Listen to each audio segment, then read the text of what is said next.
Hello my lovelies, welcome back to my channel.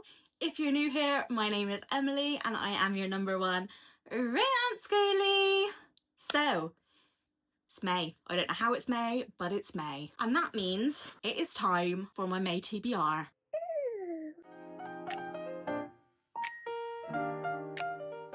I don't want to go too crazy with my May TBR because, as you would have seen in my April reading wrap up, I have been lucky enough to receive some ARC reads. So I realised last month that it is a lot to read my ARC reads on top of my TBR.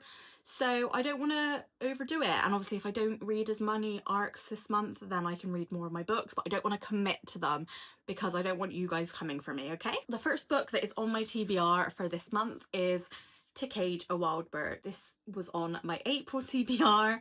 I didn't get around to it, so it's on the May TBR and it will be read, I promise, guys. You're so gonna come back to me if I don't read this now, aren't you? We're gonna do it, guys, okay? So I'm not gonna go into detail because I've already spoken about this one already on my April TBR. So on to the next one. The next one was a new book that came out in the month of April, is Don't Fall in Love with Me by Paige Toon.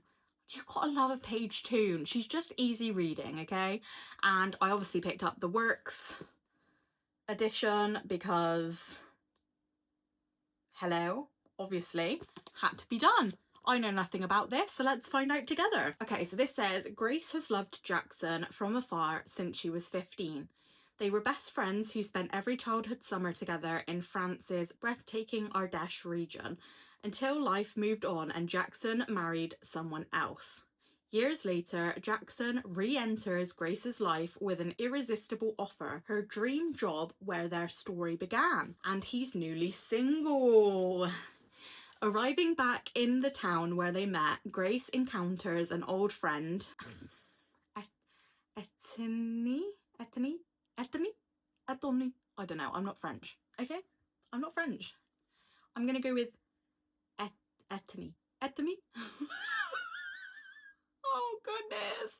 She meets an old friend who proposes a plan to help make Jackson jealous. But as their scheme unfolds, Grace finds herself questioning if the sparks between them might not be so pretend. Unbeknownst to Grace, Ethony, her friend, is harbouring a secret that could shatter her world. Will learning the truth finally set her heart free? Or is this beginning of a love story bigger than she ever imagined? You gotta love Paige Toon, okay? I'm excited. It's just an easy romance read, usually. I've got high hopes, okay? The next book that I am determined to read this month, because if you would have seen my April wrap up, you know that this author is slowly becoming one of my favourites, Kristen Hanna. I picked up The Nightingale because I've heard that this is her best book. Correct me if I'm wrong, but I feel like this is the fan favourite. And this is the book that I've been dying to read by her from the beginning. However, I just didn't have it. But once I read The Four Winds, I knew I had to buy this. So I'm very excited. Let's find out what it's about. This story is about what it's like to be a woman during World War II, when women's stories were all too often forgotten or overlooked. Vivian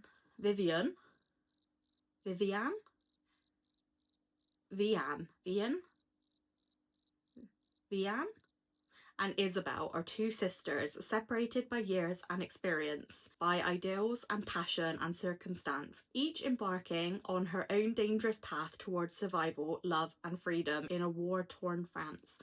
It is a heartbreakingly beautiful novel that celebrates the resilience of the human spirit and the endurance of women. It is a novel for everyone, a novel for a lifetime. This is going to be good, isn't it? You just know. So it's got a lot to live up to, but I've got high hopes. Okay, the next book that I am super excited to read this month is Riftborn, which has only just come out. I actually kind of passed this on, so I tend to do a lot of pre-ordering on Waterstones, which is a problem, I'm not gonna lie. If Waterstones want to sponsor me at any point, please feel free.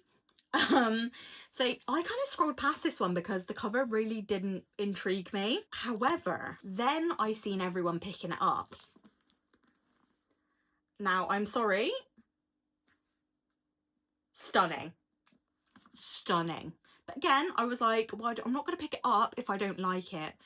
But then I seen that, I can't remember, I think it was on the Waterstones website, it said, this is the perfect book for fans of Rebecca Yarros and Sarah J Maas. Now that is a lot to live up to. That is a lot to live up to. If that's what they're saying, this is what I'm expecting, okay? So I'm expecting very, very good things. So this one says, an unleashed power, an all-consuming desire, decades after rebellion tore through the Isle of Sidhi? Fia Riftborn has learnt 3 important lessons for survival. Keep your head down, don't draw attention to yourself, and avoid the Sidhi guards at all costs. You know, I'm not great with pronunciations. Like, why can't they just be called John? Why can't the town be called John? You know, just nice and easy. No, that would be too easy, okay? It's Sidhi? I don't know. That isn't so easy though, as she harbours a secret power, one that would paint a target on her back if discovered. And after a simple errand goes awry and her explosive power erupts, Fia knows she can no longer hide in the shadows. Instead of the swift punishment she expected, General Lorik Ashford offers her an ultimatum: join the Sidhi Guard or face execution. So we all know she's joining the guard, right? Because if it's execution, then what? Where's the story? She's a goner, you know? So we already know where that's going. Soon Fia faces another impossible choice: surrender to the chaos within and risk destroying everything she holds dear, or become a weapon in the hands of those who took everything from her, including the alluring general who is starting to consume her every thought.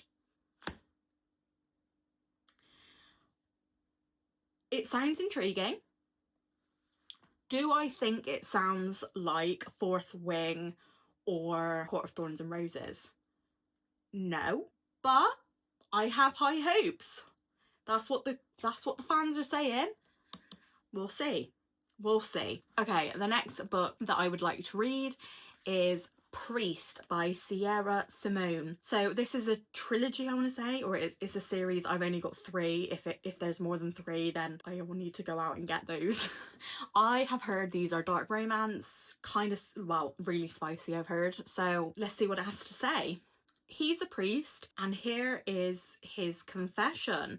There are many rules a priest can't break. A priest cannot marry. A priest cannot abandon his flock. A priest cannot forsake his God. Tyler Bell has no problem playing by the rules for the past 3 years after a family tragedy set him on the path to priesthood. That all changes when the delicious, sultry voice of Poppy Danforth sinks its claws into him through the screen of his confessional booth, and he can't get her sins out of his head. It should be easy to put his impure thoughts of her to rest, considering the vows Tyler has taken. It should be nothing to overcome what the sight and sound of her does to him, when his life with the church means everything. But once he has his first forbidden taste of those red lips, Tyler can't help but break all of his rules for Poppy, no matter what it might cost them both. And it's such a, thin book, how many pages is it? It's not even 300 pages, guys. So, nice and easy. Spicy romance. You know, gotta chuck them in. And then the last book that I'm committing to is The Chain by Adrienne McKinty. This one really caught my eye. I picked it up from 66 Books. As you will see, I'm hoping the haul is already up by now. I picked it up and I have been thinking about it ever since I picked it up. So this one says, your phone rings, a stranger has kidnapped your child. To free them, you must abduct someone else's child. Your child will be released when your victim's parents kidnap another child. If any of these things don't happen, your child will be killed. Victim, survivor, abductor, criminal, you will become each one. You are now part of the chain. This sounds so good. I'm so excited for this one. So those are all the books that I am committing to in the month of May. Hopefully more, we'll see. Hopefully with a few more arcs sprinkled in if you guys enjoyed from my April reading wrap up. And yeah, we will see. Please comment and tell me what books that you are planning to read in May, and let's hold each other accountable. If you've read any of these, also let me know and let me know your thoughts, and I will see you in the next one. Bye guys.